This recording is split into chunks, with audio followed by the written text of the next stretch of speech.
There are rules, you're told. And then there are rules whispered only among those who understand what real power costs. The kind of rules Machiavelli hinted at between his lines. Truths too sharp for polite society. Most people think power lives in words, in confidence, in dominance. But Machiavelli knew the truth. Power doesn't reveal itself. It withholds itself, especially in public. Because every time you walk into a room, you're not just being seen, you're being measured. Not by friends, not by enemies, but by opportunity itself. And opportunity is cruel. It listens to your tone. It studies your posture. It memorizes your reactions.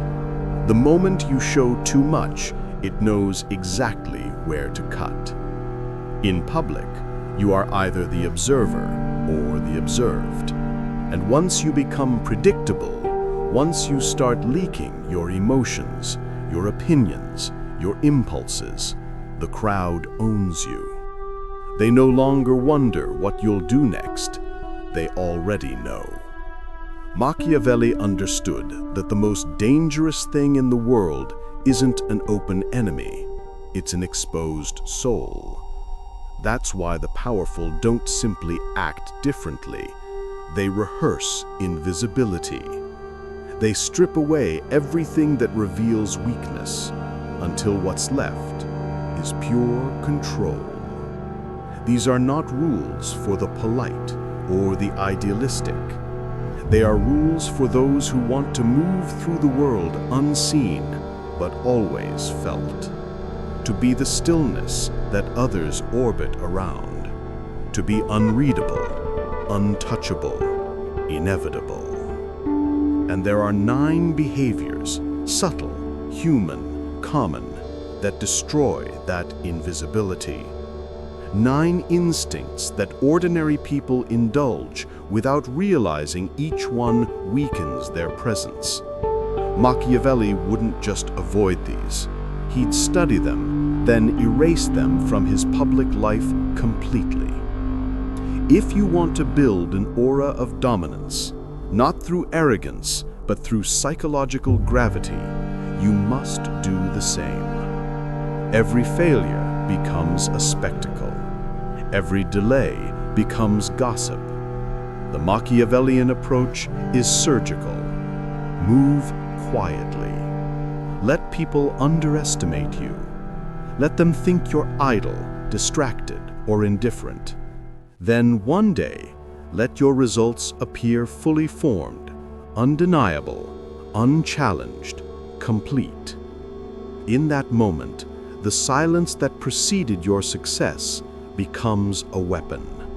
They'll wonder how you did it, when you started, why you never mentioned it. And that mystery, that confusion, is worth more than applause. The truth is, people are addicted to narratives. If you give them one too early, they'll own your story before you live it. But if you deny them that story, they'll invent one around your absence. And that's how legends begin. So when you plan, do it privately. When you act, do it quietly. And when you win, do it once, without saying a word. Never take public sides. The first law is the one almost everyone breaks, because it feels natural, it feels human. But to Machiavelli, it was the first crack in the mask of control. Never complain in public. To most, complaining feels honest, a way to connect, to share, to find empathy. But Machiavelli would call it a confession of weakness disguised as authenticity. Because every complaint is a declaration of loss. You're saying, I couldn't control this. You're showing the world that something outside of you has power over your state of mind. He would say, Those who suffer must do so silently, or they will suffer twice, once from the pain and once from the exposure of it. When you complain in public, people don't see you as relatable. They see you as available for pity, available for blame, available to be dismissed. The powerful endure quietly. They let their silence become tension. Because the moment you broadcast your suffering, you redefine yourself. You are no longer the one who can change things. You are the one things happen to. Machiavelli's world was brutal, and he understood perception is armor. If the people around you believe you can endure anything without showing pain, they start to trust you, not emotionally, but strategically. You become a figure of reliability. You become someone who doesn't leak energy into the air every time something goes wrong. So, when you want to complain, resist. Hold the silence instead. That silence doesn't make you smaller, it makes others uneasy. They start wondering what you're thinking, how you're planning, what you might do next. And that uncertainty, that quiet discomfort, is where power begins. Never reveal insecurity. Everyone has doubts. The powerful simply understand they are meant to be buried, not displayed. Because once you reveal insecurity, even casually, you've planted an idea that others can't unsee. Say, "I'm not good at this," and people start treating you as though you never will be. Say, "I'm still figuring it out," and your reputation starts adjusting downward in real time. Machiavelli would call that the slow erosion of authority. And once it starts, it's almost impossible to reverse. The human mind is lazy. It takes public confessions as permanent truths. He understood the art of the mask, not deception, but self-preservation. The public doesn't need to know your internal battles. They need to feel your composure. Because if they sense hesitation, they'll feed on it, question you, test you, probe your limits. So you must train yourself in a higher form of honesty, the kind that hides what's not yet ready to be seen. You don't have to lie. You simply say less. When asked if you're confident, say, "confident enough." When someone pushes for reassurance, give them a calm nod and no explanation. Because in the silence that follows, they'll begin filling in their own conclusions, and most of the time they'll assume strength. Humans project competence onto those who don't seek it from others, and that projection becomes power. Machiavelli's greatest secret was this: the world believes the image it's given the least access to. The more you hide, the more they imagine, and what they imagine is almost always greater than the truth. Never boast about your plans. Ambition loses its edge the moment it's spoken aloud. The loud dreamers, the ones who announce their goals, their strategies, their visions, are already leaking leverage.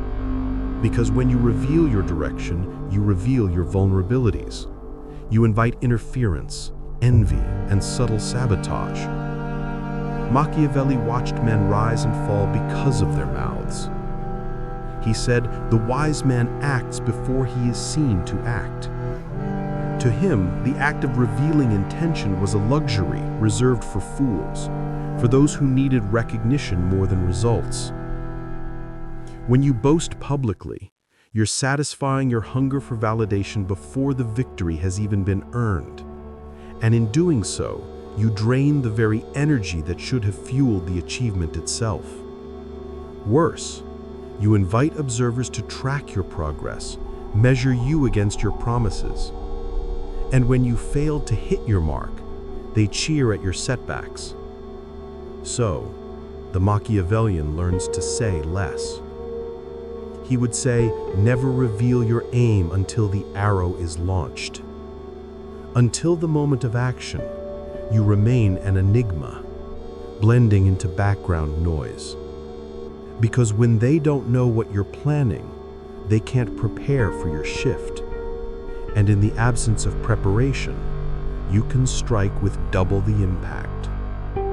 Never take sides in petty conflicts.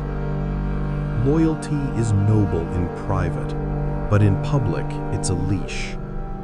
The moment you align yourself emotionally with someone else's war, you inherit their enemies, their weaknesses, and their mistakes.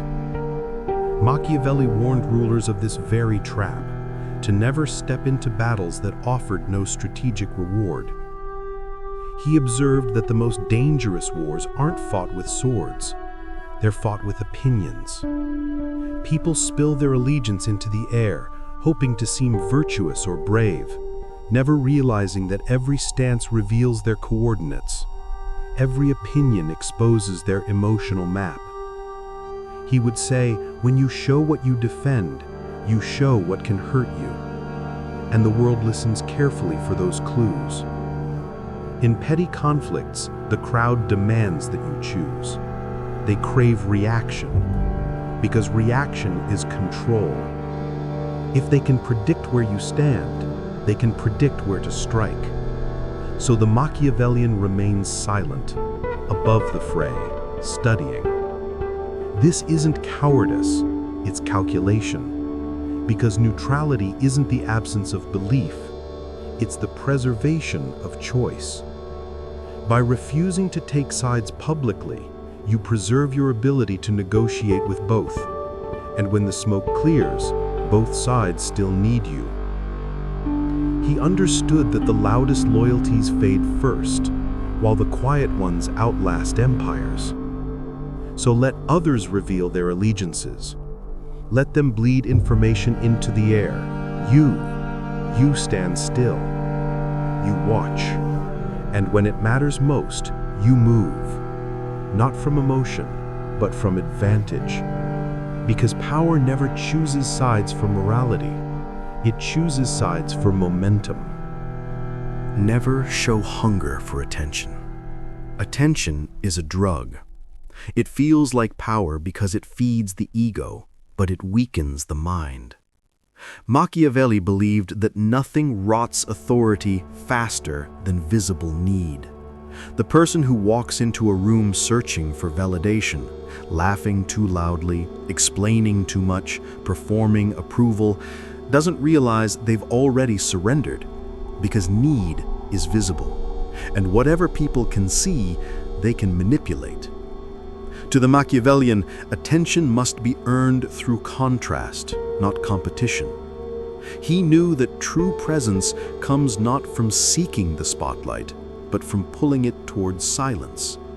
When everyone is speaking, the one who doesn't speak becomes magnetic.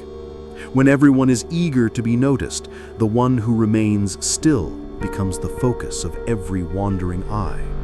The psychology is simple. Humans are wired to chase what eludes them. They can't respect what begs. They respect what withholds. So instead of chasing attention, control it through scarcity. Speak only when silence demands it. Move slowly in moments of noise. When someone asks for your opinion, give it as if it costs you something to share. That cost, that restraint, makes it valuable.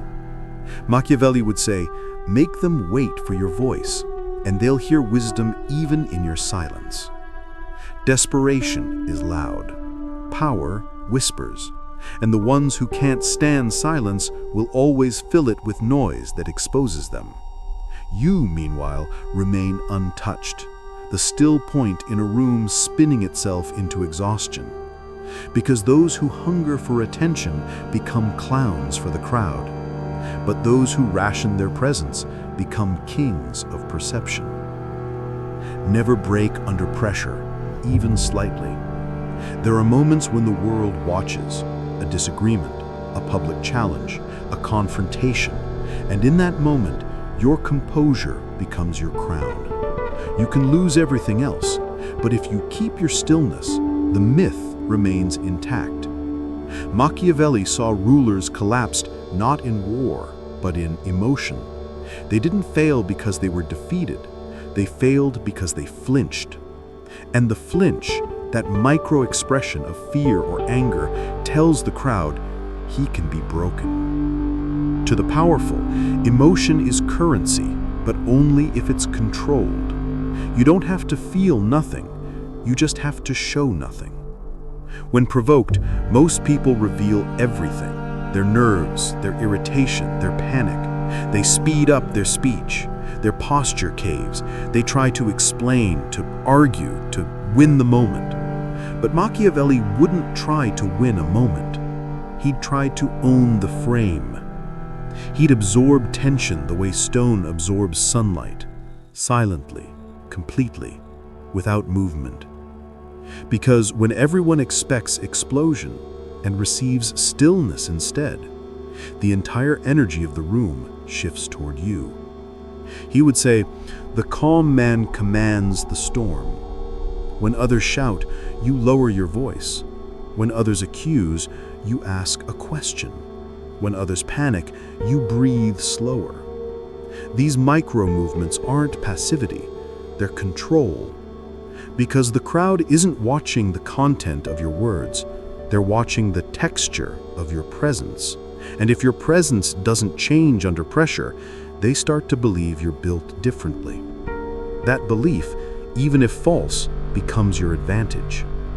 Machiavelli knew that once people believe you can't be shaken, they begin to police themselves around you.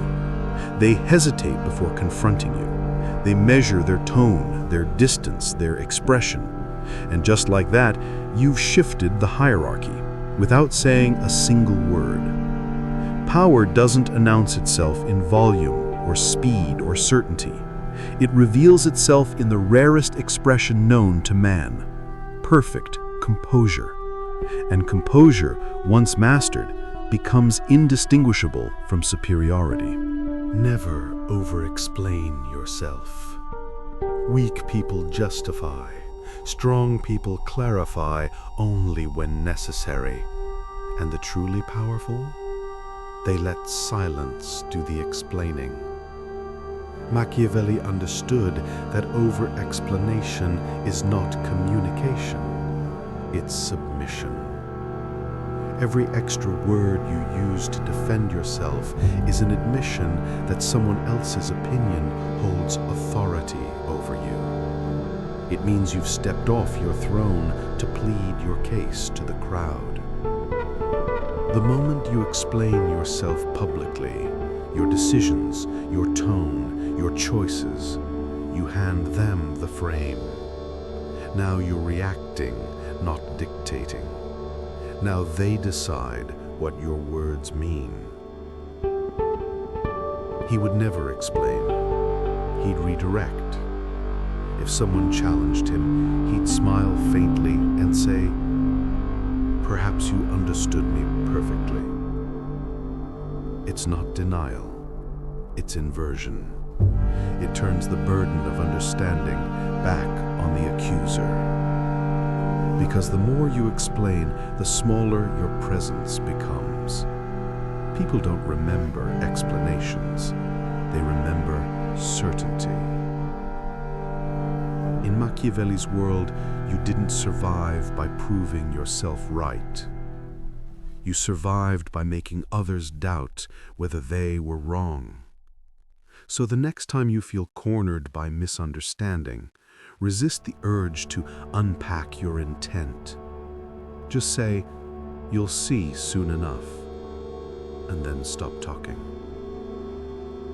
The pause that follows will haunt them longer than any speech, because in silence they'll project meaning, and projection always amplifies your power. Never reveal bitterness toward rejection. Rejection is emotional gravity. It pulls people down toward resentment. But Machiavelli would never descend. He'd turn rejection into distance, and distance into myth. The ordinary response to rejection is public complaint, sarcasm, or visible disappointment. It feels satisfying in the moment, but it poisons perception forever. Because when you show bitterness, you're confessing that you valued something you weren't strong enough to keep. Machiavelli would call that emotional surrender. The world sees bitterness and thinks, he noticed, he cared, he lost. From that point on, you're not mysterious, you're manageable. The powerful never react with anger when overlooked. They react with absence, cold, refined detachment that says, you didn't reject me, you released me. When you're ignored, when someone chooses another, when doors close, do not chase, do not explain, do not disguise pain with forced humor. Withdraw completely, without announcement, without emotion. Because the person who walks away without visible harm becomes a mirror.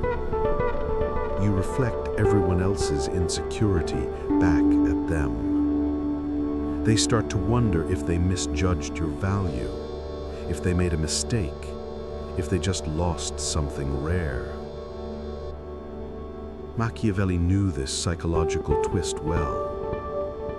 He wrote that absence sharpens respect, while presence dulls it. When you remove yourself with composure, people begin to assign power to your silence. They imagine plans, options, leverage that may not even exist, and that imagination becomes your shield. So never display bitterness, even in micro expressions.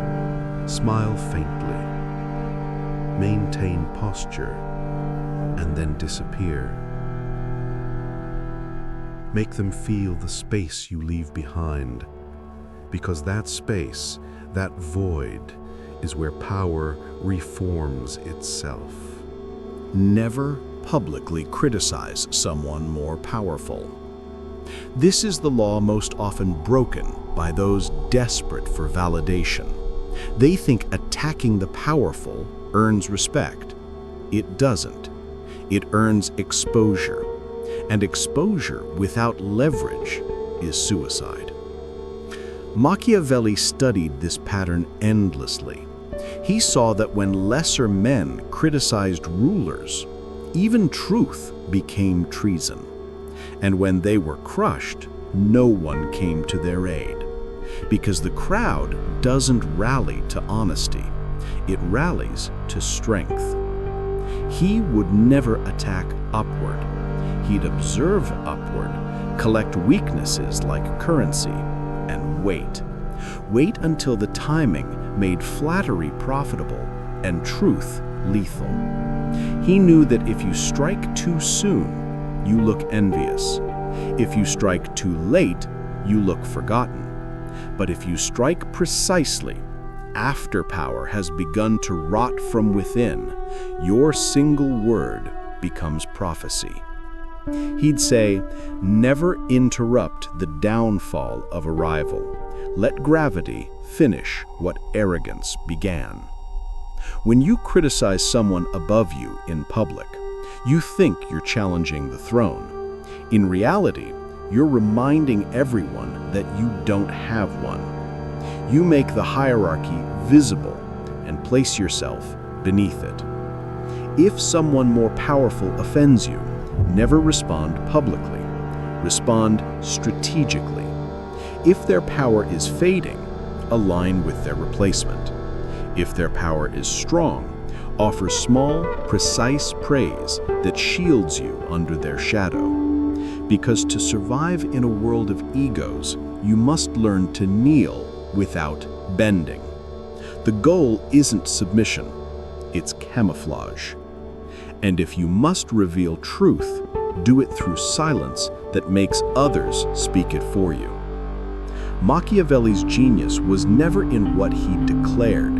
It was in what others concluded on his behalf. He didn't need to say, "This man is weak." He simply positioned himself beside strength until weakness became obvious. The crowd would whisper, not him. That's the power of disciplined restraint, the art of letting truth destroy its owner while your hands remain clean.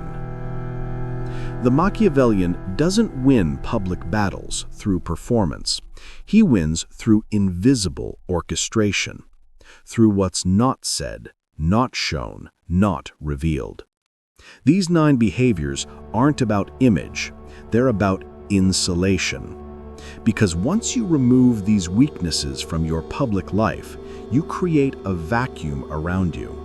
And in that vacuum, perception does the rest. People project confidence where they see control. They project depth where they sense silence. They project strength where they find absence. Machiavelli's true lesson wasn't just about ruling others.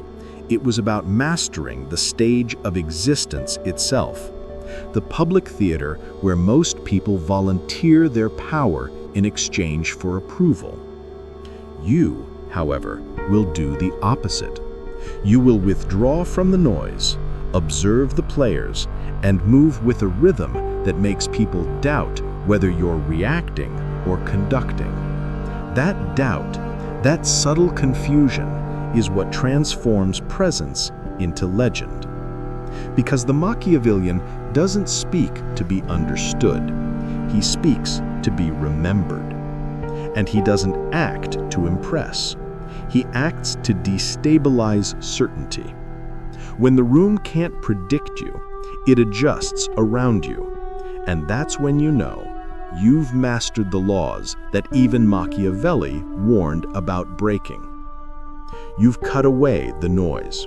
You've silenced the instincts that betray lesser men: complaint, insecurity, boast, reaction. Now the absence begins to echo. And in that echo, that cold, deliberate emptiness, a new kind of gravity forms. Restraint is only the first half of power. The second half is direction. Silence, when left unshaped, is just emptiness. But when controlled, it becomes pressure, an invisible hand that bends others toward you without ever being seen. Machiavelli understood this metamorphosis better than anyone. He knew that power doesn't come from filling space. It comes from defining it. When the crowd grows loud, he didn't compete. He adjusted the air. He created tension. And tension makes people listen even when you don't speak. The process is alchemical. It turns restraint into radiance, absence into magnetism, composure into command. You don't build dominance by becoming louder. You build it by becoming inevitable. Let's move from what to avoid to what to become. There are 5 traits that complete the transformation. They don't scream, they emanate. Let's move from what to avoid to what to become. There are 5 traits that complete the transformation. They don't scream, they emanate. 1. Controlled presence. You must learn to inhabit space as if you own it, even before you do. The secret isn't confidence, it's composure. Confidence asks for attention. Composure collects it. When you walk into a room, never rush to belong. Let the energy come to you. Move slower than the environment expects. Speak after others have finished, but before silence grows awkward. That gap, the half-second delay, becomes your command center. Machiavelli's princes moved like chess players, deliberate, never hurried, because movement signals hierarchy. The one who rushes is reacting. The one who waits is calculating. Train yourself to notice what people do when you enter. Who stiffens? Who overcompensates? Who looks too long or not at all? Their micro-reactions are confessions. Learn to read them quietly, without acknowledgement. Because once you can see the psychology of the room, you no longer need to fight for it. Control begins where visibility ends. 2. Strategic warmth. Coldness alone doesn't build loyalty, it builds distance. Machiavelli knew that affection, used precisely, was the most effective weapon of all. He would advise you to use warmth not as sincerity, but as leverage.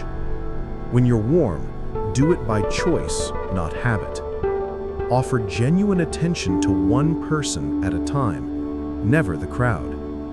Crowds dilute warmth. Individuals amplify it. When you make someone feel seen privately, they become your echo publicly. This is why the great rulers smiled rarely, but precisely. Each gesture became a signature. Each moment of softness, a calculated reward. To the untrained, this sounds manipulative. But to the Machiavellian, it's simply economy. Why spend warmth on everyone when precision turns it into influence? Controlled warmth disarms. People lower their guard not because they trust you, but because they want to. And once they want to, you've already won. 3. Calculated silence. Silence isn't the absence of speech. It's a weaponized pause. When used well, it rewires conversations. Because people fear silence, they rush to fill it. And in doing so, they reveal themselves. Machiavelli would use silence the way a fencer uses distance, to measure, to lure, to strike without being touched. In meetings, discussions, debates, practice holding eye contact through silence. You'll see discomfort unfold like a slow confession. They'll clarify what they didn't need to. They'll justify what you never accused. They'll hand you information that power would otherwise conceal. And all you did was wait. Silence is not passive, it's predatory patience. It makes others imagine your thoughts, and what they imagine is always greater than what you could say. 4. Invisible direction. The powerful never order, they suggest. Machiavelli knew that the best command is the one that feels like the other person's idea. He would guide people with questions that plant motion inside their own mind. Instead of, "Do this," he'd say, "I wonder if this would achieve it faster." Instead of correction, he'd offer curiosity. Because curiosity disguises direction as collaboration. This is the art of invisible control, letting others believe they're free while they orbit your gravity. When you master this, your influence no longer requires defense. People protect your agenda because they think it's theirs. And this, Machiavelli would argue, is the highest form of rule. The rule that never looks like rule. 5. Detached self-image. At the peak of the transformation lies detachment. You must no longer measure your worth by response or reputation. You are not a reflection, you are the mirror itself. Machiavelli understood that public power collapses when it depends on public validation. The moment you need admiration, you lose control over it. But when you detach, admiration starts chasing you. You become unreadable, and unreadable people become mythic. People fear what they can't categorize. They respect what they can't predict. So, detach. Detach from applause, from rumors, from misunderstanding. Not because you don't care, but because caring too visibly is weakness disguised as passion. The goal isn't indifference, it's independence. And once you no longer crave reaction, you become the axis, unmoving while the world spins to interpret you. Machiavelli never taught power as noise. He taught it as architecture. The 9 never rules build your foundation: stone, disciplined, impenetrable. These 5 traits erect the palace above it: refined, magnetic, and dangerous. Together, they create a man who cannot be read, a presence that cannot be rushed, and a silence that cannot be ignored. Because the Machiavellian doesn't win through aggression. He wins through gravitational inevitability. He makes power seem like a natural law, not a pursuit. And the moment you reach that state, something subtle happens. You stop chasing influence. Influence begins orbiting you.